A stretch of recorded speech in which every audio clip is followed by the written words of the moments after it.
Hello and welcome to the SK study forum. मेरा नाम है दोस्तों सचिन कुमार। आज के इस लेक्चर में हम चैप्टर कंटिन्यू करेंगे जो कि हमने स्टार्ट किया था फंक्शंस।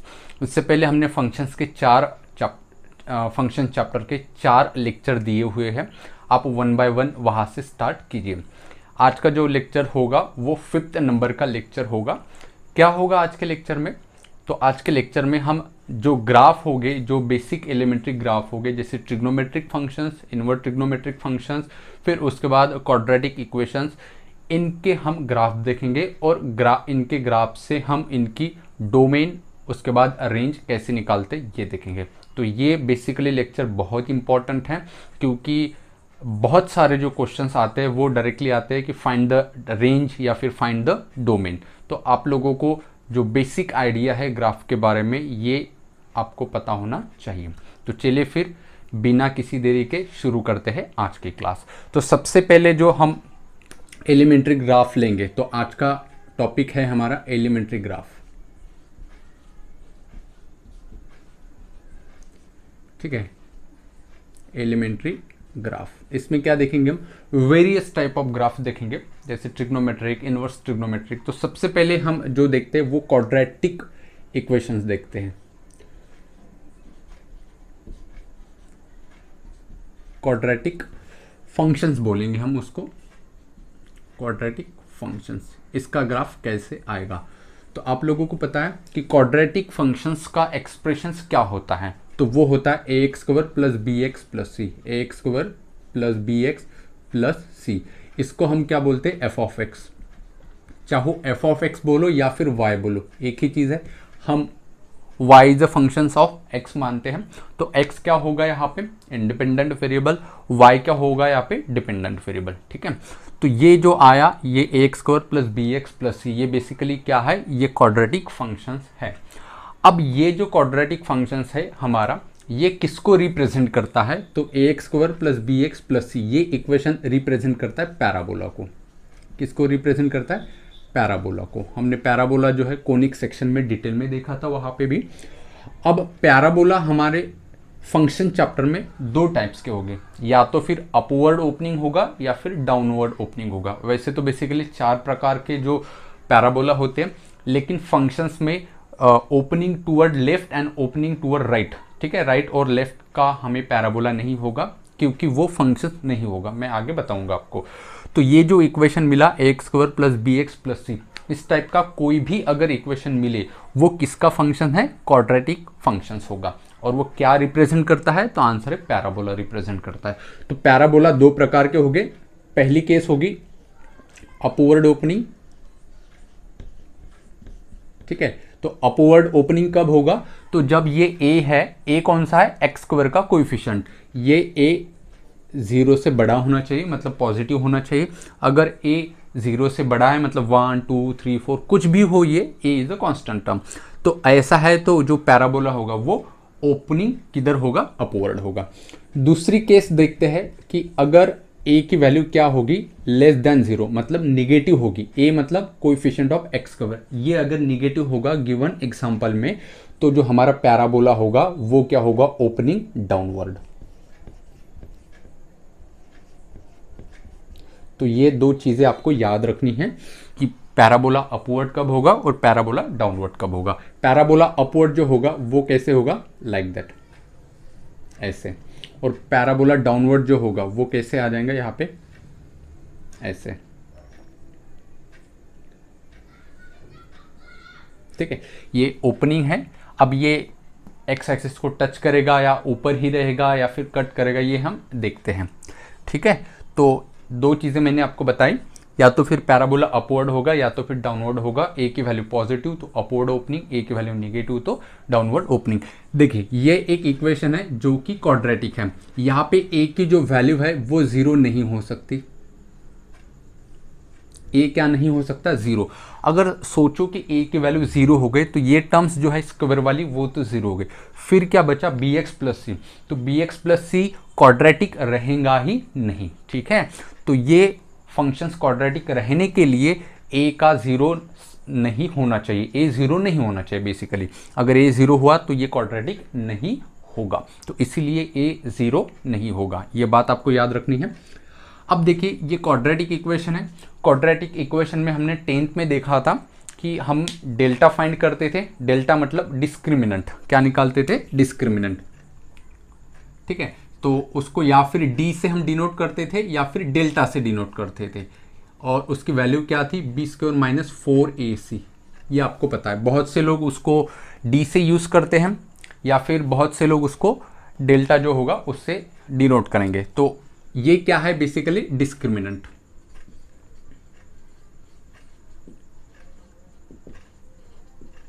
ठीक है, डिस्क्रिमिनेंट। तो 3 केसेस हमें इसमें मिलते थे। या तो डेल्टा पॉजिटिव होगा, मतलब डिस्क्रिमिनेंट पॉजिटिव होगा, मतलब क्या कि बी स्क्वायर माइनस 4ac ये हमने कैलकुलेट किया। अगर वो पॉजिटिव मिला वो एक केस, अगर वो निगेटिव मिला वो एक केस, और एक केस मिलेगा कि उसका आंसर कैसे होगा? 0 होगा। तो एक एक केस देखते हैं हम।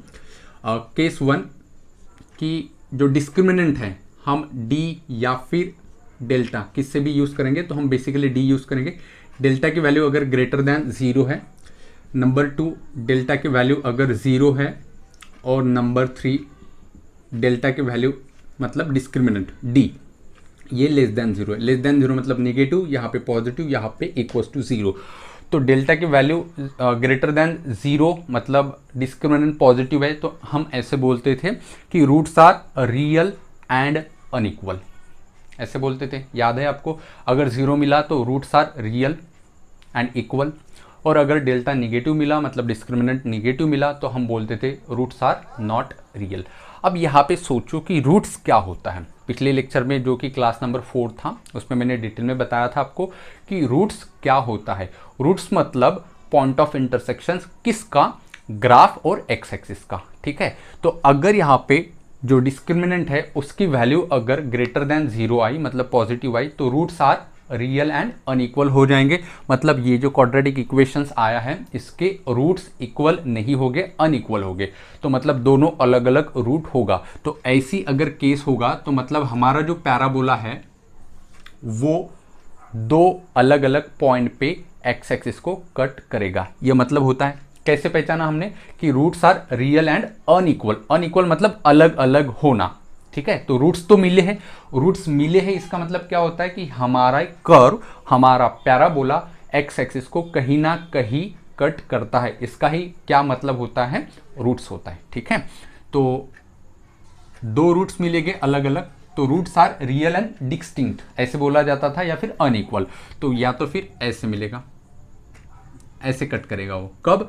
जब डेल्टा जो है डिस्क्रिमिनेंट जो है वो पॉजिटिव आएगा, या तो फिर ये अपवर्ड होगा या फिर डाउनवर्ड होगा, वो हम यहां से डिनोट करेंगे, ठीक है।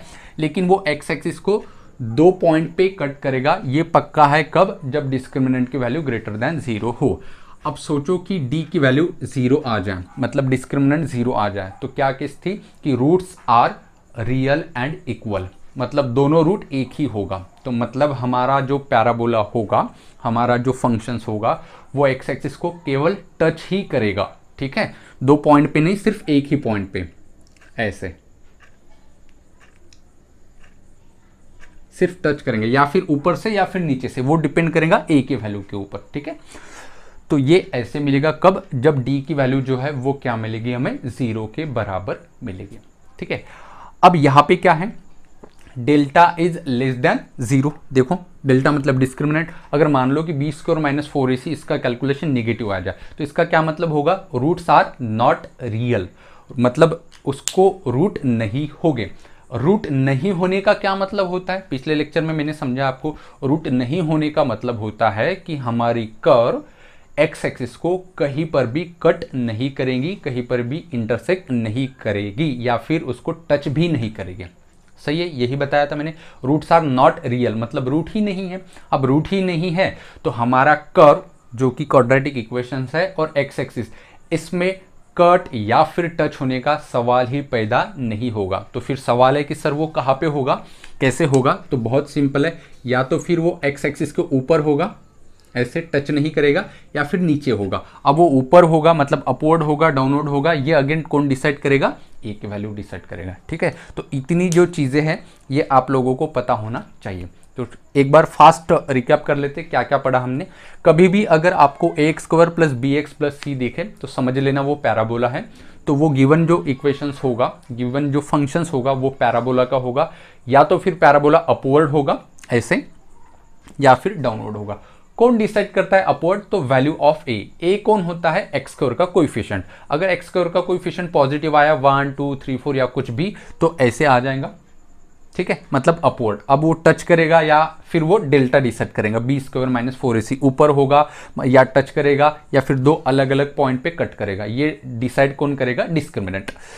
अगर a की वैल्यू मतलब x² का कोएफिशिएंट जो है वो निगेटिव आ जाए, मतलब -1 -2 -3 ऐसे आ गया, तो फिर क्या होगा? तो फिर हमारा जो पैराबोला होगा वो कैसे आएगा? डाउनवर्ड आएगा, अगेन ऐसे। अब अगेन ये जो है वो दो अलग अलग पॉइंट पे कट करेगा, या फिर केवल x एक्सिस को टच करेगा, या फिर x एक्सिस के नीचे रहेगा, ये कौन डिसाइड करेगा? याद करो, डिस्क्रिमिनेंट। डिस्क्रिमिनेंट क्या होता है? डेल्टा या फिर डी। उसकी वैल्यू कितनी होती है? b² minus 4ac। तो उसमें 3 केसेस थे।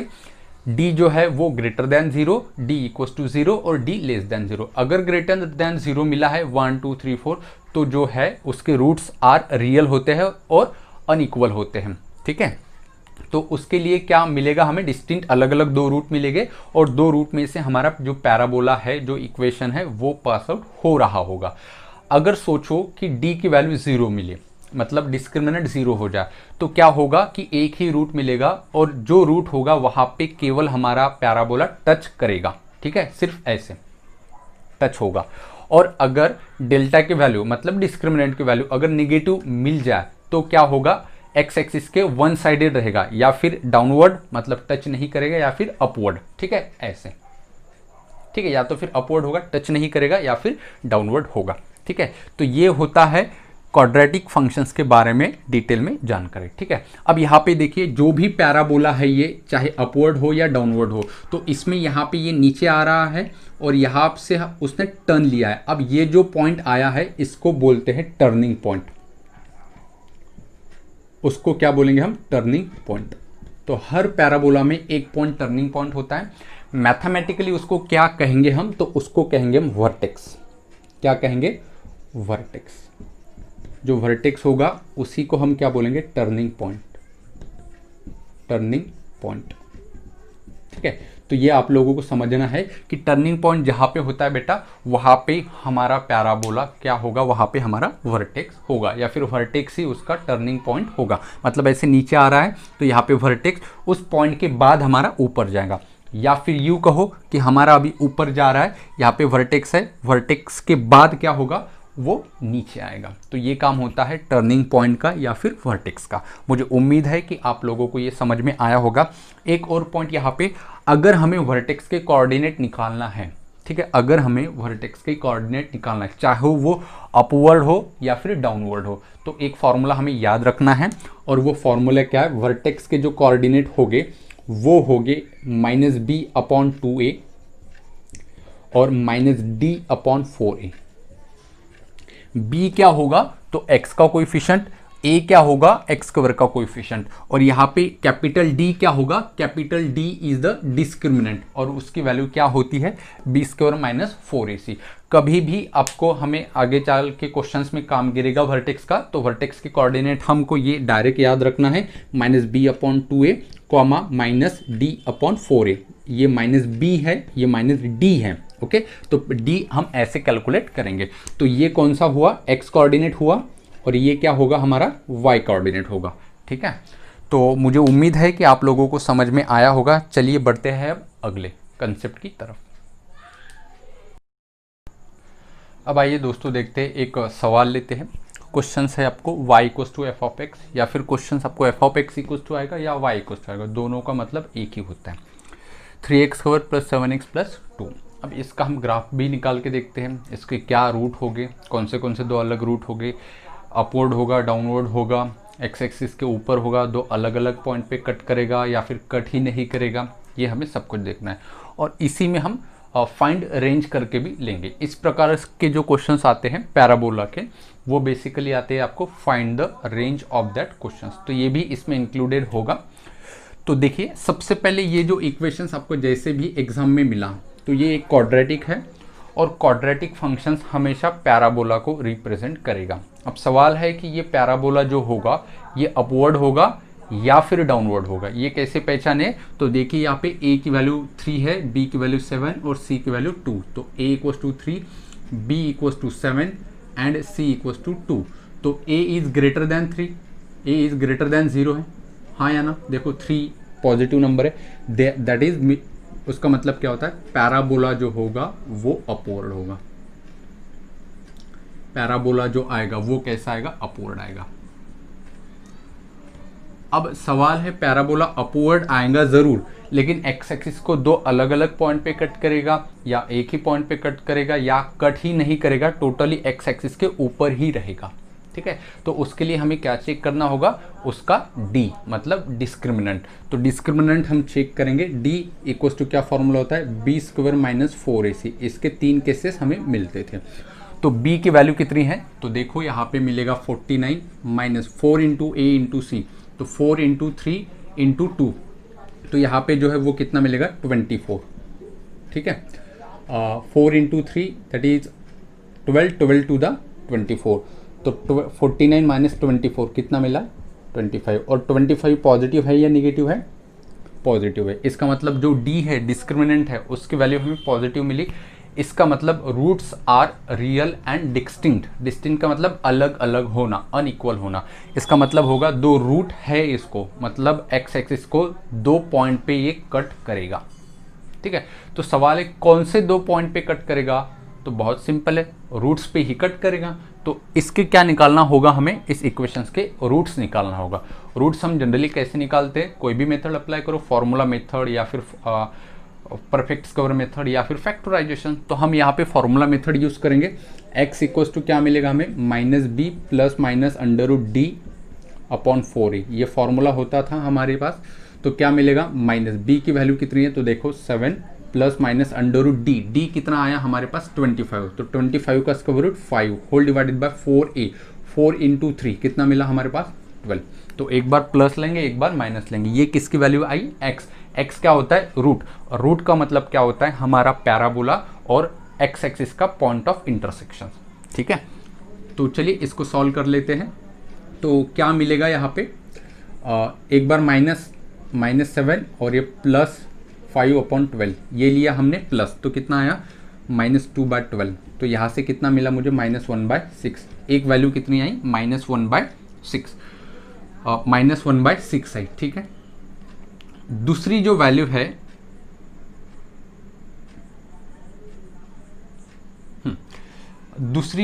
है यहाँ पे वो कितनी मिलेगी? एक मिनट यहाँ पे हम चेक करेंगे। थोड़ा मिस्टेक लग रहा है, कहाँ पे मिस्टेक हुआ है वो चेक करना है हमें।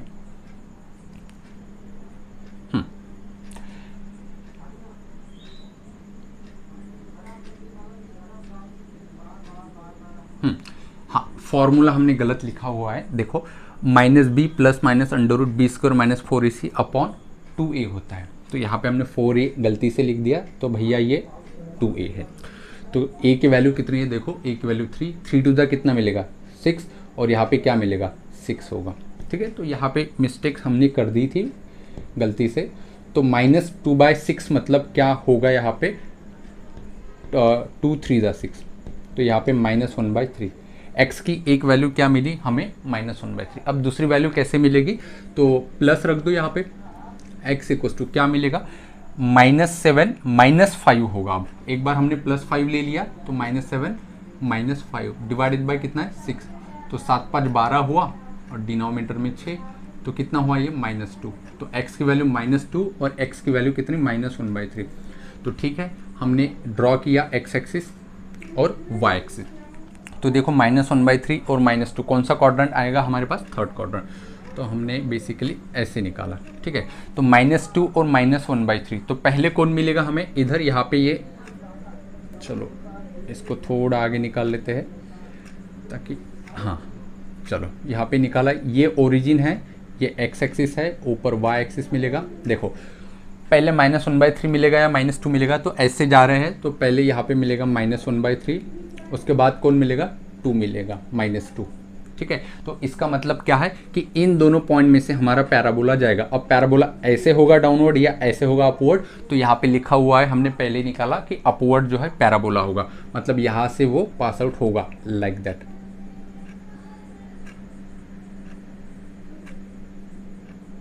ठीक है, और यहाँ पे ऐसा टर्निंग पॉइंट होगा। ये मिला हमें पैराबोला। ठीक है, क्यों बना रहे हैं हम, ताकि आपको बहुत ज़्यादा डिटेल में समझ में आए कि क्वेश्चंस को कहना क्या है। तो चलिए, ये हो गए इसके रूट। ओके, अब ये पॉइंट क्या होगा, बहुत सिंपल है। जो इस क्वाड्रेटिक में देखो, ये पॉइंट कहाँ पे है, वाई एक्सिस पे। तो वाई एक्सिस पे जो होता है पॉइंट, उसका एक्स कोऑर्डिनेट कितना होता है, 0 होता है। तो इसमें एक्स 0 रख दो तो वाई कितना मिलेगा, वाई इक्वल्स टू 2 मिलेगा। तो हमेशा ये जो पॉइंट होगा वो क्या होगा, 0,2। हमेशा 2 नहीं होगा, जो यहाँ पे कांस्टेंट नंबर होगा वो ये होगा। यहाँ पे 2 है तो 0,2, अगर यहाँ पे 5 होता तो 0,5 आता। ठीक है, ऐसे ही बताया मैंने। अब ये क्या है, इसका वर्टेक्स है। अब मैं आपसे पूछता हूँ कि भाई वर्टेक्स क्या होगा, तो बहुत सिंपल है। वर्टेक्स के लिए हमने फॉर्मूला क्या बताया था, -b/2a, -4 -d/4a। ये आपको याद करना है अच्छे से। तो ठीक है, ये वर्टेक्स होगा। तो कितना मिलेगा ये देखो, -b की वैल्यू कितनी है, 7, और 2 × a, तो 2 3 जा कितना, 6, तो -7/6। ये भैया क्या मिला हमें, एक्स कोऑर्डिनेट, मतलब इसका मतलब ये वाला ऐसे। नीचे कितना आया, तो y कोऑर्डिनेट -d/4a। तो -d की वैल्यू जो है वो कितनी, d की वैल्यू 25, उसको माइनस जोड़ दो तो -25 divide by 4a, 4 × 3 that is कितना मिला, 12। तो -25 डिवाइडेड बाय 12। तो ये जो है वर्टेक्स, इसके कोऑर्डिनेट मिले मुझे -7/6, -25/12। हो गया, पूरा डिटेल सॉल्व हो गया। हाँ, अब यहाँ पे मैं आपसे सवाल पूछता हूँ, पूरा डिटेल सॉल्व किया हमने, रूट्स भी निकाले, उसके बाद वर्टेक्स भी निकाला, फिर कहाँ कहाँ कट करेगा वो, ये पॉइंट, ये पॉइंट, ये पॉइंट और वर्टेक्स सब कुछ निकाल लिया है। लेकिन सवाल क्या आता है एग्जाम में, सवाल आता है कि इसकी रेंज क्या है। ठीक है, तो ये क्वेश्चंस हमने बेसिकली पूरा डिटेल समझाने के लिए लिया है। इतना बड़ा क्वेश्चंस एग्जाम में नहीं आता है। एग्जाम में क्वेश्चंस क्या आता है, सिर्फ इसकी रेंज क्या है, what is the range of that question. तो कैसे सॉल्व करोगे, रेंज जैसे हमने पिछले लेक्चर में बताया था कि रेंज बेसिकली कहाँ देखनी होती है, तो हमें वो देखनी होती है वाई एक्सिस पे। तो हम गए वाई एक्सिस पे देखा, तो वाई एक्सिस पे कहाँ से कहाँ तक। अब ये यहाँ से अगर मैं एक हॉरिजॉन्टल लाइन खींचूंगा तो ये पॉइंट क्या मिलेगा मुझे, वाई कोऑर्डिनेट कितना है, -25/12। सही है, ओके। अब हमने देखा कि रेंज के लिए हम क्या करते थे, तो रेंज के लिए हमें वाई एक्सिस पे देखना होता है कि हमारे ग्राफ में कितना वाई एक्सिस पे पोर्शन कवर किया है, और जो पोर्शन कवर किया है उसको हम क्या बोलते थे, रेंज बोलते थे। यही हमने देखा है। तो हम ग्राफ पे गए तो -25/12 के नीचे क्या कोई ग्राफ है, नहीं है। तो -25/12 के नीचे रेंज का कोई भी हिस्सा नहीं मिलेगा, ये सही है। तो ठीक है, तो सबसे लास्ट पॉइंट क्या मिला हमें रेंज का, -25/12। अब ऊपर गए, ऊपर जाते जाते हर एक पॉइंट मिला, हर एक पॉइंट मिला। तो हमने ये, अब ये रुका नहीं है, ये तो बढ़ता ही जाएगा, ये भी बढ़ता ही जाएगा। तो सवाल है कब तक बढ़ता जाएगा, तो पता ही नहीं हमें, लास्ट तक बढ़ता जाएगा, और लास्ट नंबर तो हमें पता ही नहीं, तो हम क्रूडली उसको इन्फिनिटी बोलते हैं। ठीक है, तो इन्फिनिटी तक बढ़ता गया। तो अब मैं पूछूं आपको कि वो रुकेगा कब, तो वो भी पता नहीं है। तो लास्ट पॉइंट क्या होगा, पता नहीं है। तो पता नहीं है तो हम क्या लिखते हैं मैथमेटिकली, इन्फिनिटी। तो रेंज लास्ट कहाँ तक गई, वो इन्फिनिटी पे। ठीक है, तो हमने ग्राफ यहाँ पे रोका नहीं है, ये कंटिन्यू है, ये भी कंटिन्यू है। तो वाई एक्सिस पे मिलेगा, सपोज ये पॉइंट है, हमने वाई एक्सिस पे ड्रॉ की हॉरिजॉन्टल लाइन, तो ये पॉइंट मिला, यहाँ पे भी ये पॉइंट मिला, यहाँ पे भी ये पॉइंट मिला, और ये बढ़ता ही जाएगा। मतलब जैसे जैसे हम ऊपर जाएंगे, कहाँ पे, वाई एक्सिस के ऊपर, तो वाई एक्सिस पे मतलब हर पॉइंट मिलेगा जो उस कर्व पे प्रेजेंट है। इसका मतलब वो रेंज का पार्ट होना चाहिए। ऐसे ही पढ़ाया था मैंने, अगर आपने इससे पहले वाला लेक्चर डिटेल में पढ़ा है तो ये सब कुछ चीज़ें जो है आपको समझ में आ रही होगी। इसका मतलब इसकी रेंज कहाँ पे आएंगे, तो रेंज हम कैसे लिखते हैं, इंटरवल लिखते हैं सब कुछ। तो पहले लिखते स्मॉल वैल्यू और फिर लिखते बड़ी वैल्यू। तो स्मॉलेस्ट वैल्यू कितनी आएगी, -20/12। तो रेंज कैसे लिखेंगे, देखो रेंज -25/12, ये छोटी है, और ऊपर का जो पॉइंट मिलेगा वाई एक्सिस पे वो कितना होगा, तो वो मिलेगा ही नहीं, इन्फिनिटी मिलेगा वो, ठीक है। तो उसके लिए हमने इन्फिनिटी यूज़ किया। अब इन्फिनिटी पे बाय डिफ़ॉल्ट क्या होता है, ओपन इंटरवल, लास्ट लेक्चर में पढ़ाया था। अब सवाल है -25/12 पे क्लोज इंटरवल लगेगा या फिर ओपन इंटरवल लगेगा, तो वो कौन डिसाइड करेगा। हम गए -25/12 पे, तो यहाँ पे पॉइंट है -25/12, तो हाँ, और अगर है तो यहाँ पे क्या लगेगा, क्लोज, ठीक है। तो ये क्या मिला हमें, रेंज मिला, ठीक है। तो हमेशा याद रखो रेंज के लिए इतना सब कुछ नहीं करना पड़ता है, ये तो हमने आपको समझाने के लिए कहा है। रेंज अगर पूछा आपको किसी भी पैराबोला का, तो देखो अगर ये अपवर्ड है, ठीक है, तो इसका फॉर्मूला ही लिख देते हैं। रेंज अगर हमें निकालना है किसी भी पैराबोला के लिए, ठीक है, तो सबसे पहले हम देखेंगे a इज़ ग्रेटर दैन 0, उसकी देखो ये इज़ ग्रेटर दैन 0, यही पैराबोला है, तो रेंज क्या आई थी -25/12। तो ये क्या चीज़ है, -25/12 वर्टेक्स है, वर्टेक्स का y कोऑर्डिनेट, तो वर्टेक्स का y कोऑर्डिनेट भैया क्या होता है, -d/4a, तो क्या मिलेगा रेंज -d/4a। और ऊपर कहाँ तक जाना है भैया, तो ऊपर इन्फिनिटी तक जाना है, तो इन्फिनिटी पे ओपन इंटरवल, ये होता है रेंज, ठीक है। अब सेकंड केस ऐसे होगा कि भैया वहाँ पे a लेस देन 0 मिलेगा, मतलब ये डाउनवर्ड मिलेगा, तो डाउनवर्ड की जो है वो रेंज क्या मिलेगी, 2 मिनट के लिए सोचो ऐसे मिलेगा, ठीक है।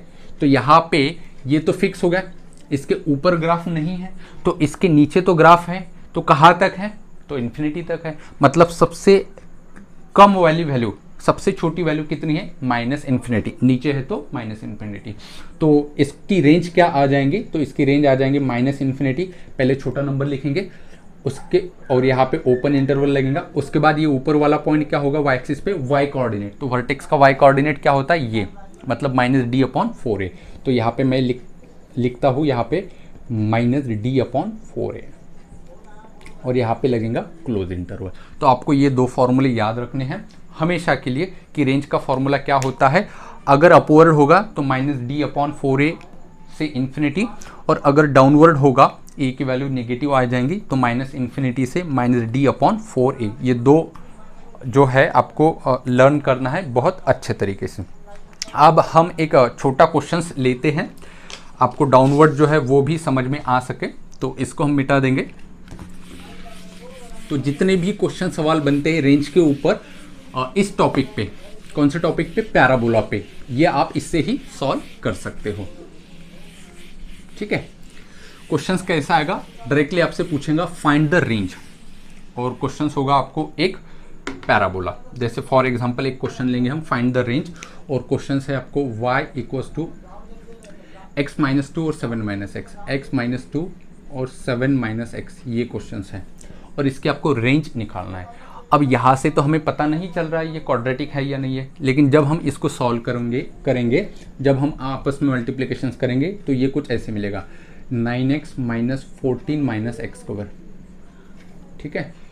तो यहाँ पे देखिए a की वैल्यू कितनी है, a is coefficient of x², तो -1 है, लेस देन 0 है, तो जो पैराबोला होगा वो बेटा कैसा होगा, डाउनवर्ड, ठीक है, पैराबोला इज डाउनवर्ड।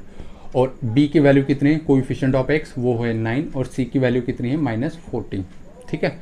तो रेंज पूछा है तो बहुत सिंपल है, रेंज का क्या फॉर्मूला बताया था मैंने, रेंज के लिए आपको याद रखना है, अगर डाउनवर्ड है तो क्या होगा, -इन्फिनिटी से -d/4a, क्लोज, बस हो गया आंसर। d निकालो, 4a से डिवाइड कर दो, तो d कितना होगा इसका, d is the discriminant, d का फॉर्मूला होता है -b² - 4ac, तो b का स्क्वायर देखो, b की वैल्यू कितने भाई, 9, तो 9 का स्क्वायर कितना होगा, 81, -4 × a × c, तो a × c मतलब -1 × -14, तो -1 × -14 जो है, तो 81 माइनस जो है वो कितना मिलेगा यहाँ पे, तो आप खुद कर ले, अच्छा चलो मैं ही करके देता हूँ आपको, तो ये माइनस माइनस माइनस क्या मिलेगा यहाँ पे, प्लस, तो 14 4 दा कितना हुआ, ये 6, 4 1 दा 4, और ये 6 5, तो ये एडिशंस कितने आएंगे, 7 और ये 13, ये मिला हमें d, ठीक है। तो -d/4 है, तो रेंज क्या होगा, बेसिकली इसका रेंज जो है वो होगा हमारा -इन्फिनिटी से minus D upon 4a, minus D मतलब -137 डिवाइडेड बाय 4a, ए की वैल्यू कितनी है -1 है ना, यहाँ पे ए की वैल्यू -1, उसको 4 से मल्टीप्लाइड करेंगे तो क्या मिलेगा -4, तो माइनस माइनस ये माइनस माइनस कैंसिल हो जाएगा, तो ये आएगा बेसिकली हमारा आंसर। ये हुआ रेंज। तो रेंज के लिए आप लोगों को जो है वो 2 फॉर्मूले याद रखने हैं, लेकिन ये 2 फॉर्मूले कब आप लगा सकते हो आपको पता होना चाहिए, अपवर्ड है या डाउनवर्ड है, ठीक है। मैं पूरी उम्मीद रखता हूँ कि आप लोगों को जो है ये क्वेश्चन समझ में आया होगा। आइए दोस्तों बढ़ते हैं अब अगले टॉपिक की तरफ। दूसरा जो हमारा फंक्शंस है वो है सिग्नम फंक्शन। इस पे भी बहुत सारे क्वेश्चंस आते हैं, तो देखते हैं सिग्नम फंक्शंस होता क्या है। तो देखिए बेसिकली सिग्नम फंक्शंस होता है, suppose y equals to f of x equals to signum of x, signum of x ऐसे लिखा जाएगा। इसका मतलब क्या होगा, x क्या होगा, एनी रियल नंबर, तो किसी भी रियल नंबर का हमें क्या निकालना है, सिग्नम निकालना है, तो ठीक है। तो ऐसे लिखेंगे या फिर सिर्फ या फिर ऐसे लिखा जाएगा इसको, या फिर पूरा ही लिख के देंगे ये सिग्नम करके, ठीक है, ऐसे, या फिर ऐसे लिख के आएगा या फिर ऐसे लिख के आएगा, तो एक ही चीज़ है। तो इसका आंसर जो क्या होता है, देखो इसके 3 आंसर होता है। किसी भी नंबर का सिग्नम या तो फिर -1 होगा, या फिर 0 होगा, या फिर 1 होगा, इसके अलावा नहीं जाएगा। सिग्नम होता क्या है, ज़्यादा टेंशन मत लो, किसी भी नंबर है उसका सिग्नम मतलब क्या, या तो फिर उसका आंसर 0, या तो फिर -1, या फिर 1, तीनों ही आंसर हो जाएंगे। मतलब किसी भी नंबर का सिग्नम निकालना है तो इन तीनों में से एक ही आंसर आएगा।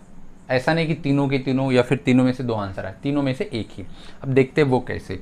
-1 कब आएगा, जब वो खुद नंबर नेगेटिव हो। 0 कब आएगा, जब वो खुद नंबर 0 हो। और 1 कब आएगा, जब वो खुद नंबर पॉजिटिव हो, ठीक है।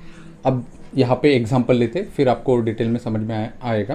तो मैंने यहाँ पे लिखा सिग्नम ऑफ 5, ऐसे लिखा, क्या लिखा हुआ है, सिग्नम ऑफ 5। तो जो 5 नंबर है ये तो 0 से बड़ा है, मतलब पॉजिटिव है, तो इसका आंसर क्या आएगा 1। देखो कितना सिंपल है।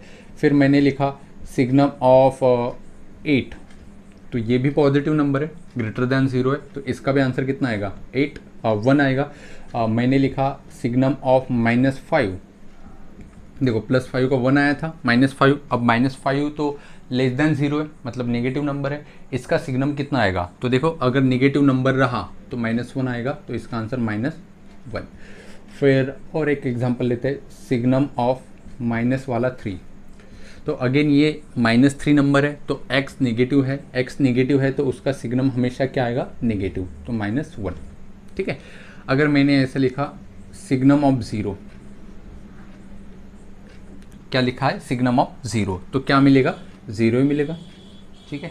अगर मैंने मान लो कि मैंने ऐसा लिखा हुआ है सिग्नम ऑफ पाई, तो ये क्या होगा, अब देखो पाई की वैल्यू क्या होती है 3.14, ठीक है, 3.14 होती है, तो ये तो एक नंबर है 3.14, पॉजिटिव है या नेगेटिव है, तो पॉजिटिव है, तो इसका मतलब इसका आंसर क्या होगा 1 आ जाएगा, ठीक है। तो ये कुछ सिग्नम फंक्शंस के बारे में इंफॉर्मेशन है जो हमें पता होना चाहिए, ठीक है। तो इसका हम ग्राफ देख लेते हैं 1 मिनट में, ठीक है। सिग्नम ऑफ फंक्शंस, तो सिग्नम ऑफ फंक्शंस में यहाँ पे हम रेंज की बात करेंगे। इस पे क्वेश्चंस आ सकता है कि what is the range of signum of x, तो या फिर -1 आएगा, या फिर 1 आएगा, या फिर 0 आएगा, इसके बाहर जो है वो कोई भी एलिमेंट्स नहीं आएगा। तो रेंज क्या क्या होगा इसका, या तो फिर 1, -1, या फिर 0, या फिर +1, ठीक है। तो कंडीशंस है कि x जब नेगेटिव होगा तब -1 होगा आंसर, x जब 0 होगा तो 0 होगा, और x अगर ग्रेटर दैन 0 होगा तो ये +1 होगा। ये हमें याद रखना है, ठीक है। ये रेंजेस होती है -1, 0, 1, इसके अलावा कोई नहीं होगा, ओके। अब हम बात कर लेते हैं कि इसका ग्राफ कैसे आएगा। देखो ये तो x एक्सिस है और ऊपर y एक्सिस है, तो y एक्सिस पे क्या क्या मिल रहा, रेंज हमें y एक्सिस पे मिलती है। तो y एक्सिस पे एक तो मिल रहा है हमें +1, एक तो मिल रहा है 0, और एक तो मिल रहा है हमें -1। चाहे नंबर में कोई भी लो, अगर इस साइड गया तो ये पॉजिटिव x होता है, पॉजिटिव एक्स के लिए क्या है 1, तो मतलब ऐसे देखो, अगर मैं कहीं पे भी मतलब यहाँ पे 1 होगा, यहाँ पे 2 होगा, यहाँ पे 3, देखो वर्टिकल लाइन खींचा मैंने यहाँ पे, अगर मैंने x लिया 1 तो उसके करस्पॉन्डिंग जो मुझे y एक्सिस पे नंबर मिला वो मिला 1, मैंने x लिया 2 देखो तो उसके अलॉन्ग मुझे y एक्सिस पे अगेन मिला 1, मतलब x में इस साइड में पॉजिटिव x एक्सिस पे कोई भी नंबर लूँ तो उसका सिग्नम क्या मिलेगा, तो आंसर है 1 ही मिलेगा। सही है। सिमिलरली अगर -1 चाहिए तो -1 कहाँ पे है, देखो x की वैल्यू निगेटिव है, मतलब इधर अगर जाऊँ मैं तो वो -1 होगा, लाइक दैट। ठीक है, तो ये यहाँ पे एम्प्टी आएगा, यहाँ पे बताऊंगा क्यों आया तो, और यहाँ पे भी एम्प्टी आएगा। ठीक है, अब x की वैल्यू मैंने माइनस, यहाँ पे 2 है, यहाँ पे -1 है, यहाँ पे -3 है। अब मैंने पूछा आपको -2 का सिग्नम कहाँ पे, ये तो ग्राफ सिग्नम का है, तो ये ऐसे देखा हमने, ये पॉइंट मिला और ये y एक्सिस पे कहाँ पे लेके गया -1, मतलब x की वैल्यू -2 रखा तो -1 आएगा सिग्नम, और यहाँ पे देखा -3 है तो -3 के करस्पॉन्डिंग भी क्या मिल रहा है -1, मतलब सिग्नम किसी भी माइनस नंबर का सिग्नम हमेशा -1 ही मिलेगा। सही है। अब आते हैं 0 पे, अगर x मैंने 0 रखा तो x कहाँ पे 0 होता है, यहाँ पे रखा मैंने, यहाँ पे x 0, तो y कितना मिलेगा 0 मिलेगा, तो y कहाँ पे उसी पे है, तो ये, तो इसीलिए ये जो है यहाँ पे क्या लग गया है, यहाँ पे जो है एम्प्टी सर्कल आ गया। ये फिल नहीं कर सकते, क्यों नहीं कर सकते, अगर ये फिल किया, सोचो 2 मिनट के लिए आराम से सोचो, ये फिल किया तो ये क्या होगा, इसका मतलब ये रेंज मिला हमें 1 वाई एक्सिस पे, कब मिलेगा जब एक्स एक्सिस कितना होगा 0। ठीक है, ये मतलब होगा इसका, मतलब सिग्नम ऑफ 0 क्या मिल रहा है 1, अब सिग्नम ऑफ 0 1 थोड़ी होता है, सिग्नम ऑफ 0 0 ही होता है, तो इसलिए ये गलत है।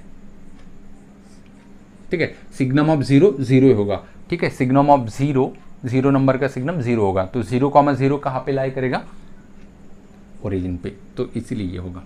तो ये आपको ग्राफ याद रखना है, बहुत बार ऐसे भी डायरेक्ट क्वेश्चंस आ जाता है कि ये ग्राफ किसका है, तो सीधा सीधा जवाब है सिग्नम फंक्शंस का, या फिर बहुत बार ऐसे लिखते हैं कि चलो बोलो इस फंक्शंस की रेंज क्या है, तो रेंज क्या मिलेगा हमें, अब ग्राफ से, ये तो थियोरेटिकली बोला मैंने, ग्राफ पे देखते हैं, तो ग्राफ पे कौन से पॉइंट मिल रहे हैं, तो ग्राफ पे जो है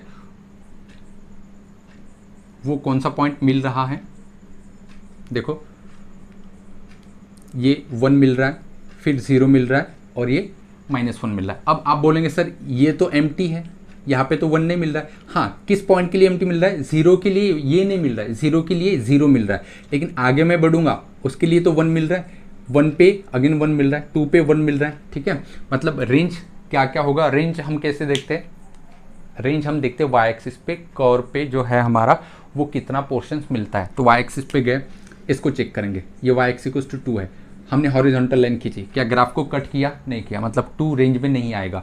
1 पे गए, 1 से हमने हॉरिजॉन्टल लाइन खींची, ग्राफ पे ही आया, मतलब जो 1 है वो रेंज का पार्ट आया, फिर 1 के नीचे आए, ये भी नहीं ये भी नहीं, फिर 0 पे आए तो 0 ने कट किया तो 0 भी आ चुका है, फिर नीचे आए कहीं पे भी हमने कट नहीं किया तो रेंज का पार्ट डायरेक्ट अब कौन होगा -1, तो यहाँ पे क्या मिलेगा हमें -1, तो ये डिस्क्रीट सेट होगा, कंटिन्यूस नहीं, तो इसीलिए मैंने क्या किया इसको कर्ली ब्रैकेट में, आपको पता होगा शायद कि कर्ली ब्रैकेट में डिस्क्रीट सेट होता है और ओपन या फिर क्लोज ब्रैकेट में जो होता है वो क्या होता है, कंटिन्यूस सेट होता है। तो signum of function, signum of x की रेंज क्या होगी, या 1 0 फिर -1, इसके अलावा बाहर कोई भी नहीं जाएगा। ठीक है, क्वेश्चंस कैसे आएगा, या तो क्वेश्चन ऐसे बनेगा कि ये क्वेश्चन डायग्राम आपको दी जाएंगे और आपसे पूछेगा कि भाई बोलो ये फंक्शंस किसका है, तो डायरेक्टली सिग्नम का बोल देगा, या फिर आपको ऐसे मिलेगा कि रेंज ये है, अब आपसे पूछेगा कि बोलो भाई कि ये जो रेंज है ये 4 ऑप्शन में से किस फंक्शंस के लिए होता है, तो बहुत सिंपल है, किसके लिए होगा यहाँ पे हमारा सिग्नम ऑफ एक्स के लिए होगा, या फिर ऐसे पूछेगा कि चलो भाई सिग्नम ऑफ एक्स की रेंज क्या होती है, तो वो भी आपको पता है 1 0 -1। ठीक है, ये आगे पीछे लिखा तो कोई फर्क नहीं पड़ता है। मुझे पूरी उम्मीद है कि आप लोगों को जो है ये समझ में आया होगा। अब बढ़ते हैं जो नेक्स्ट ग्राफ है हमारा नंबर 3 पे। ये दोस्तों अब नेक्स्ट आगे बढ़ते हैं 3rd नंबर पे, जो हमारा एलिमेंट्री ग्राफ है वो है मॉड्यूलस फंक्शंस का। मॉड्यूलस फंक्शंस को ही हम बोलेंगे absolute value functions. Okay, basically ये मॉड ऑफ एक्स ऐसे बोलते हैं, तो ये मॉड्यूलस फंक्शंस है, आपको पता ही होगा। जैसे फॉर एग्जांपल मैंने बोला आपको कि मॉड ऑफ 2, इसका आंसर क्या होगा, तो 2। तो मैंने x को इनपुट क्या दिया 2, आउटपुट क्या मिला 2। अगर मैं इनपुट दूँ -2 तो आंसर क्या आएगा, -2 का मॉड 2। जो भी मॉड का क्या काम होता है, जो भी निगेटिव नंबर होगा वो निगेटिव खत्म कर देगा और हमें वैल्यू कौन सी देगा, सिर्फ पॉजिटिव। तो मैंने ऐसे लिखा मॉड 3 का मॉड बताइए, तो आप बोलेंगे सर 3। मैंने पूछा -3 का मॉड बताइए, तो आप बोलेंगे सिर्फ +3। अब मैंने बोला आपको कि चलो -5 का मॉड बोलिए, तो आप बोलेंगे सर 5। तो ठीक है, तो मैंने पूछा आपसे कि ऐसे कोई भी नंबर का मॉड पता कर सकते हो क्या, तो बहुत सिंपल है, कोई भी नंबर उठाओ, अगर वो खुद माइनस होगा तो माइनस उड़ा दो, जो नंबर बचा वो मॉड्यूलस होगा। अगर वो खुद पॉजिटिव होगा तो फिर वही आंसर होगा। जैसे 10 का मॉड्यूलस क्या हो जाएगा 10, -10 का मॉड्यूलस क्या होगा, माइनस हटा दो तो 10 आ गया। ठीक है, मतलब क्या होगा, चाहे मैं -10 लिखूँ या फिर +10 लिखूँ, चाहे मैं -10 लिखूँ या फिर +10 लिखूँ, दोनों का मॉड्यूलस कितना आ रहा है, 10 ही आ रहा है। ठीक है, तो इसका ग्राफ कैसे आएगा, बहुत सिंपल है। देखो जो हमें, देखो ये इनपुट है सब, और आउटपुट देखो क्या मिल रहा है, आउटपुट पॉजिटिव ही मिल रहा है। आउटपुट जो होता है वो रेंज का हिस्सा होता है, आउटपुट सब पॉजिटिव है और आउटपुट हम रेंज का हिस्सा है, तो कहाँ देखते हैं, वाई एक्सिस पे। तो वाई एक्सिस पे अगर हमें आउटपुट मिल रहा है तो वाई एक्सिस पे पॉजिटिव ऊपर है, तो ऊपर ही सब कुछ होगा ग्राफ का हिस्सा, नीचे कुछ भी नहीं होगा। ठीक है, जैसे मान लेंगे कि यहाँ पे 0 है, चलो मॉड्यूलस ऑफ 0 क्या होगा, तो आंसर है 0, 0 का मॉड्यूलस 0।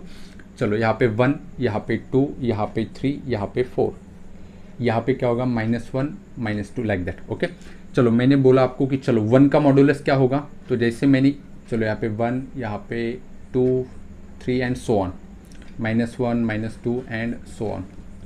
चलो यहाँ पे 1 है, 1 का मॉड्यूलस क्या होगा, तो 1 का मॉड्यूलस क्या होगा, 1 ही होगा, तो 1 का मॉड्यूलस 1, ये पॉइंट मिला, 1 का मॉड्यूलस 1।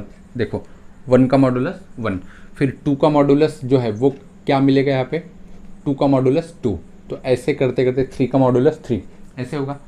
-1 का मॉड्यूलस क्या मिलेगा, देखो यहाँ पे -1 का मॉड्यूलस 1 ही होगा, तो -1 का मॉड्यूलस क्या होगा, 1 ही होगा, मतलब ऊपर ही ग्राफ में मिलेगा, नीचे नहीं मिलेगा। सिमिलरली -2 का मॉड्यूलस कितना मिलेगा, -2।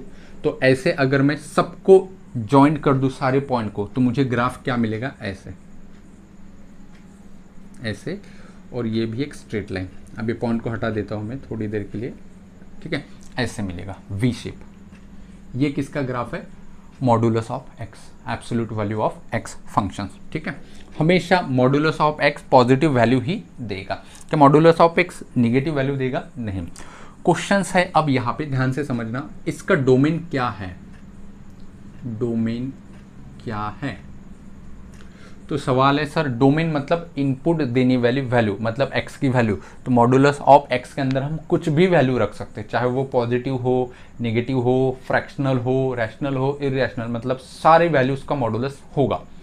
तो इसका मतलब हम कोई भी ऐसा नंबर नहीं है कि उसका हम मॉड्यूलस नहीं निकाल सकते। तो कोई भी नहीं है तो सारे प्रेजेंट है, सारे प्रेजेंट है का मतलब क्या होता है मैथमेटिक्स में, real number, R is the real number, तो उसका डोमेन क्या होगा, आर। अब मैं आपसे पूछता हूँ कि इसकी रेंज क्या हो जाएंगी भाई, तो बहुत सिंपल है, रेंज कहाँ पे देखते हैं हम, रेंज देखते हैं वाई एक्सिस पे। तो वाई एक्सिस पे कितना पोर्शंस कवर किया, तो वाई एक्सिस पे पोर्शंस कवर किया है कितना, देखो यहाँ पे, यहाँ से ऊपर नीचे तो है ही नहीं ग्राफ, देखो कहीं पे भी लाइन कोई भी कट नहीं करती है, सिर्फ 0 और ऊपर कब तक जाएगा ये, इन्फिनिटी तक। तो इसकी रेंज क्या आ जाएंगी, 0 से इन्फिनिटी।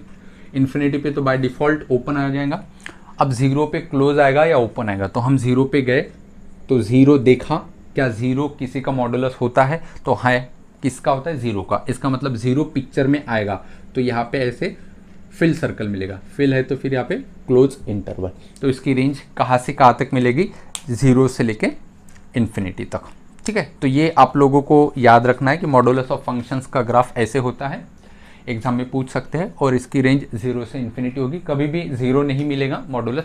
अगर ट्रू और फॉल्स आया, देखो ऐसे अगर आपको बोला है किसी ने minus of x equals to -2 मिला है, तो ये गलत है।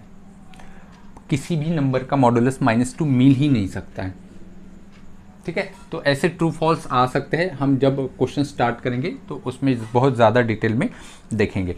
तो आई होप कि आप लोगों को ये समझ में आएगा। हाँ, यहाँ पे एक क्वेश्चन ऐसे बन सकता है कि मॉडुलस ऑफ एक्स जो है भाई, ये कौन सा फंक्शंस है, इवन फंक्शंस है या ऑड फंक्शंस है। तो आप खुद देख सकते हो इवन फंक्शंस का क्या मतलब होता है कि x को रिप्लेस करो -x से, तो मॉड ऑफ -x क्या आ जाएगा, अगेन x ही आ जाएगा। मतलब x को रिप्लेस किया -x, लेकिन फिर से वही रिपीट मुझे फंक्शंस मिल रहा है।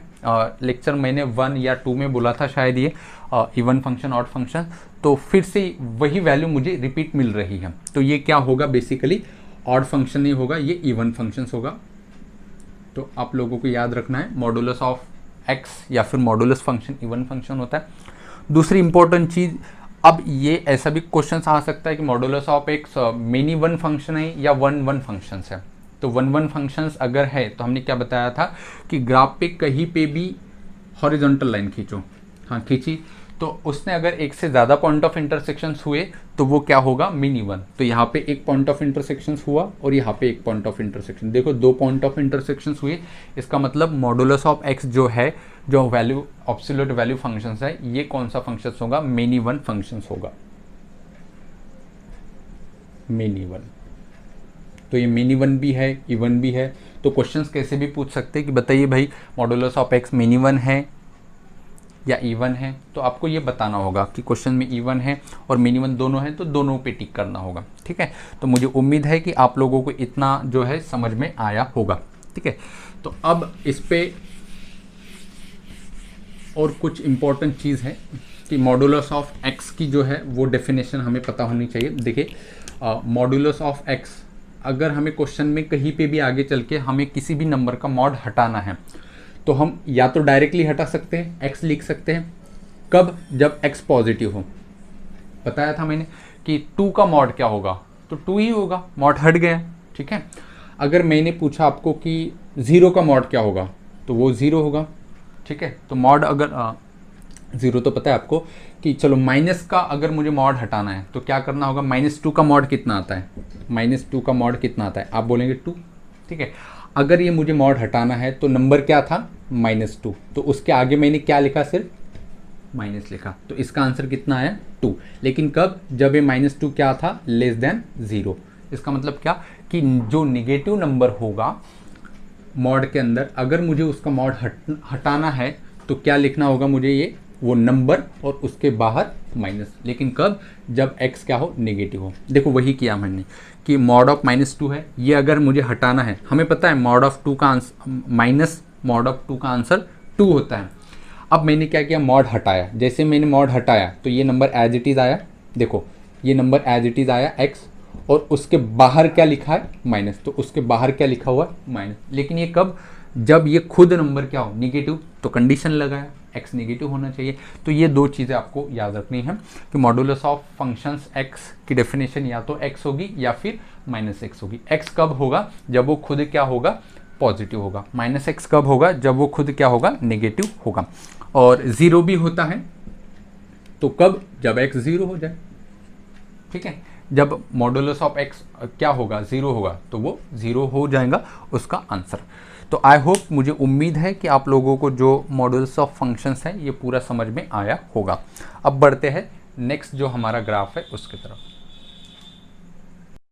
आइए दोस्तों, आज का हमारा आखिरी का जो ग्राफ है वो है हमारा greatest integer functions, 4th number का है और नाम में ही है इंटीजर फंक्शंस है। ये कौन सा फंक्शन है, इंटीजर फंक्शन। सिंबल क्या है इसका, ये वाला, ये ब्रैकेट, ठीक है, ऐसे क्लोज वाला ब्रैकेट, क्लोज ब्रैकेट में x ऐसे लिखा हुआ है, तो इसका मतलब क्या होगा, ग्रेटेस्ट इंटीजर फंक्शंस। ये आपको क्वेश्चन में गिवन होगा। देखो ऐसे अगर लिखा हुआ है 3 to 5, तो ये ग्रेटेस्ट इंटीजर फंक्शन नहीं है, ये क्लोज इंटरवल है, दिस इज इंटरवल, ये सेट है, ठीक है। लेकिन ये क्या चीज़ है, ग्रेटेस्ट इंटीजर फंक्शंस, ये एक फंक्शंस है, ये एक सेट है, कंटिन्यूस सेट। तो आपको दोनों में फ़र्क पता होना चाहिए। अगर ऐसे आएगा तो क्वेश्चंस में आपको मेंशन होगा, जब आपको एग्ज़ाम में अगर ऐसा क्वेश्चन आएगा तो वहाँ पे मेंशन होगा कि ये GIF है। GIF मतलब ग्रेटेस्ट इंटीजर फंक्शन है, ठीक है। तो इसका मतलब क्या होता है देखते हैं कि देखो कि अगर कोई भी नंबर है, चलो 3.14, ठीक है, ये कोई नंबर है और मैंने ऐसे ब्रैकेट लिखा है, तो ऐसे लिखने का मतलब क्या होता है कि इस नंबर में जो इंटीजर है सबसे बड़ा वो कौन है, तो वो है हमारे पास 3। तो इसका आंसर क्या मिला मुझे 3। जब मैंने x की वैल्यू क्या रखी 3.14, देखो ये इनपुट दिया तो आउटपुट मिला मुझे 3, और ये जो आउटपुट मिला मुझे 3 या फिर कोई भी आउटपुट मिलेगा हमेशा, ये हमेशा इंटीजर मिलेगा, क्योंकि ये फंक्शन ही क्या है इंटीजर। तो आउटपुट मुझे क्या मिलेगा इंटीजर। तो आउटपुट मतलब क्या होता है रेंज, तो इसकी रेंज क्या मिलेगी आई मतलब इंटीजर। इंटीजर क्या होता है 1 2 3 4, और इधर गए तो 0 -1 -2 -3 ऐसे, ठीक है। ये हुआ हमारा आउटपुट। तो रेंज क्या आ जाएगा इसका आई माने आई मतलब इंटीजर, ठीक है। अब मैं बोलता हूँ कि चलो 4.13 का इंटीजर बोलो, तो इसमें इंटीजर कौन है 4, तो बहुत सिंपल है, ठीक है।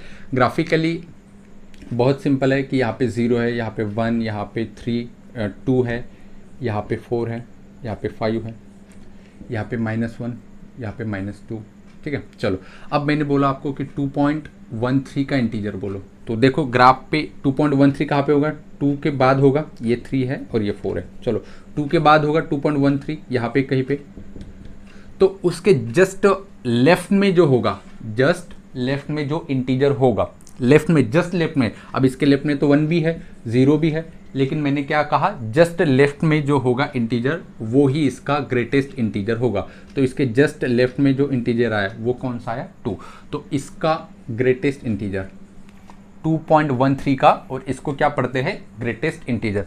How to read that greatest integer of x, इसको कैसे पढ़ेंगे ग्रेटेस्ट इंटीजर ऑफ 2.13, तो इसका आंसर क्या आएगा हमेशा 2।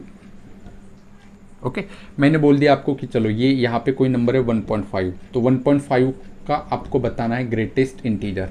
तो 1.5 के जस्ट लेफ्ट में कौन सा इंटीजर है तो 1, ठीक है। तो हमेशा जो नंबर होगा उसका ग्रेटेस्ट इंटीजर क्या आएगा, एक खुद इंटीजर ही आएगा, इसीलिए रेंज क्या हुआ आई। अब इसका डोमेन क्या होगा, मतलब डोमेन मतलब इनपुट देना इसको, तो x की वैल्यू कुछ भी रखो। अब चलो 0 रख लिया मैंने। अब 0 का ग्रेटेस्ट इंटीजर क्या होगा, तो ये खुद एक इंटीजर है। अब खुद अगर इंटीजर है तो उसका ग्रेटेस्ट इंटीजर भी वो खुद नंबर आ जाएगा, समझ रहे हो चीज़ को। तो इसका मतलब क्या हो जाएगा कि 0 अगर है तो 0 का इंटीजर 0 ही होगा। चलो मैंने लिखा 2 का ग्रेटेस्ट इंटीजर क्या आ जाएगा 2 ही आ जाएगा। 0 का ग्रेटेस्ट इंटीजर 0 ही आ जाएगा, ठीक है। इसके जस्ट लेफ्ट में जाने की कोई ज़रूरत नहीं, क्योंकि ये खुद क्या होगा इंटीजर नंबर होगा। मैंने लिखा ग्रेटेस्ट इंटीजर ऑफ 5, तो इसका आंसर 5 आ जाएगा। मतलब खुद नंबर क्या होगा वो इंटीजर होगा, तो उसका आंसर क्या आ जाएगा इंटीजर ही आ जाएगा। लेकिन वो खुद नंबर इंटीजर नहीं होगा। मान लेंगे कि 5.13, तो क्या ये इंटीजर नंबर है नहीं, तो इसके जस्ट लेफ्ट में कौन सा नंबर मिलेगा 5 मिलेगा, ये इसका आंसर है, ठीक है। तो आपको ये चीज़ जो है याद रखनी है। अब अगर मैं माइनस में गया, अब देखो कि अगर सवाल पूछता हूँ मैं ग्रेटेस्ट इंटीजर -2.13 इसका बोलो, तो यहाँ पे बहुत से क्वेश्चन बच्चे जो होते हैं वो रॉन्ग हो जाते हैं, वो बोलते हैं -2। तो मैंने ऐसे नहीं बताया -2, मैंने क्या बोला था आपको नंबर लाइन पे -2.13 के जस्ट लेफ्ट, तो कहाँ होगा ये -2, उसके बाद यहाँ पे क्या होगा -2.13, और इसके लेफ्ट में कौन सा नंबर होगा -2 के बाद -3। राइट में नहीं जाना है, तो लेफ्ट में क्या मिला -3, तो इसका ग्रेटेस्ट इंटीजर क्या मिला मुझे -3, समझ रहे हो। तो माइनस में ये फ़र्क होता है। तो मैंने ऐसे लिखा ग्रेटेस्ट इंटीजर ऑफ -4.189, तो ये क्या होगा -4 का लेफ्ट क्या आ जाएगा -5, समझ रहे हो चीज़ को। ओके तो ये होता है। थोड़ा और इसको 1-2 एग्जांपल लेके मैं समझाना चाहूँगा और फिर इसका ग्राफ देखेंगे। तो इसकी रेंज आई होगी, आई मतलब इंटीजर, और डोमेन क्या होगा इसका आर। डोमेन मतलब क्या इनपुट देना, क्या क्या हम इनपुट दे सकते हो, तो कोई भी नंबर दे सकते हो, कोई भी, मतलब एक भी ऐसा नंबर नहीं है जिसका हम ग्रेटेस्ट इंटीजर निकालना नहीं सकते, निकाल नहीं सकते। कोई भी नहीं है मतलब सारे नंबर प्रेजेंट है, तो सभी का कुछ ना कुछ ग्रेटेस्ट इंटीजर होता है दुनिया में। कोई भी नंबर उठा दो, तो कोई भी उठा दो मतलब सभी का इंटीजर है। तो सभी का मतलब सब कौन कौन होते हैं, सब रियल नंबर होता है। तो इसलिए डोमेन क्या मिला, आर। आर मतलब क्या, रियल नंबर। रेंज क्या मिला, आई। आई मतलब क्या, इंटीजर नंबर। ठीक है, अब मैं आपसे एक सवाल करता हूं कि देखो, चलो 1.5 का ग्रेटेस्ट इंटीजर क्या मिला, आंसर है 1। फिर मैंने पूछा आपको 1.4 का इंटीजर क्या मिला, तो आंसर है 1। फिर 1.3 का इंटीजर क्या मिला, आंसर है 1। फिर 1.2 का इंटीजर क्या मिला, आंसर है 1। सही है। फिर 1.1 का ग्रेटेस्ट इंटीजर 1। फिर 1 का ग्रेटेस्ट इंटीजर 1। समझ रहे हो चीज़ को, यहाँ पे मैंने लिखा 1.5 के बाद 6 7 8 लिखा, तो इसका ग्रेटेस्ट इंटीजर क्या होगा, 1। 1.9 का ग्रेटेस्ट इंटीजर क्या होगा, 1। और जैसे मैंने यहाँ पे 2 लिखा, तो 2 का ग्रेटेस्ट इंटीजर क्या हुआ, 2 हुआ। खुद ये इंटीजर है तो उसका इंटीजर ग्रेटेस्ट इंटीजर 2 आएगा। ठीक है, तो देखो कहीं पे ऐसा लिखा हुआ है greatest integer of function x equals to x लिखा हुआ है, तो इसका मतलब क्या होगा कि ये दोनों इक्वल कब होते हैं, दोनों इक्वल कब होते हैं कि ये अंदर का नंबर क्या होगा, इंटीजर होगा। दिस बिलोंग्स टू आई, मतलब x बिलोंग्स टू क्या होगा, आई। ये ट्रू फॉल्स के लिए आ सकता है, एग्जाम पॉइंट ऑफ व्यू हमें याद रखना है। ठीक है, अब बढ़ते हैं इसके ग्राफ की तरफ कि इसका ग्राफ क्या होगा। इसका डोमेन देख लिया, रेंज देख लिया और बहुत डिटेल में हमने पढ़ लिया, तो इसका एक बार ग्राफ भी देख लेते हैं। ये x एक्सिस है, ये y एक्सिस है, ये 0 1 2 3, यहाँ पे 1 2 3 4, नीचे -1 -2 -3। ठीक है, -1 -2 -3 एंड -4। चलो, मैंने बोला आपको कि 1 का ग्रेटेस्ट इंटीजर क्या आया, तो 1 का ग्रेटेस्ट इंटीजर खुद 1 आया। ठीक है, फिर मैंने बोला आपको कि 1 का आगे के जितने भी नंबर हैं उनका ग्रेटेस्ट इंटीजर कहाँ आएगा, 2 का ग्रेटेस्ट इंटीजर क्या होगा, 2। देखो 2 का ग्रेटेस्ट इंटीजर 2 मिला मुझे। ठीक है, लेकिन मैं पूछता हूँ 1.99, चलो 1.99 इसका ग्रेटेस्ट इंटीजर क्या होगा, तो 1 होगा, तो 1.99 यहीं पे कहीं होगा। इसका ग्रेटेस्ट इंटीजर इस लाइन पे ही मिलेगा, इस पे। ठीक है, तो मतलब ये पूरा मिलेगा, लेकिन जैसे ही 2 का मुझे इंटीजर लेना है तो वो क्या मिलेगा, 2 का इंटीजर 2 मिलेगा। मतलब यहाँ पे क्या मिलेगा हमें, ये ऐसा एम्प्टी, मतलब 2 पे वैल्यू यहाँ पे नहीं मिलेगी, इसके ऊपर मिलेगी। ठीक है, 2 और 3 का जो ग्रेटेस्ट इंटीजर है, तो 2 का 2 मिला, 2.1 का 2, अगेन 2.5 का ग्रेटेस्ट इंटीजर 2, 2.9 का ग्रेटेस्ट इंटीजर भी 2, लेकिन 3 का ग्रेटेस्ट इंटीजर 3 होगा। मतलब 3 का जो ग्रेटेस्ट इंटीजर है उसका 3 होगा, मतलब यहाँ पे कहीं पे होगा। समझ रहे हो चीज़ को, तो इसका ग्राफ ऐसे मिलेगा, यहाँ पे ओपन। इसका आगे कैसे होगा, यहाँ पे क्लोज, यहाँ पे ओपन। ये यहाँ पे 4 को रिप्रेजेंट करेगा। इसके पीछे क्या होगा कि देखो 0 और 1 का ग्रेटेस्ट इंटीजर, 0 और 1 के बीच में कोई भी नंबर लो, उसका ग्रेटेस्ट इंटीजर क्या होगा, 0 ही होगा।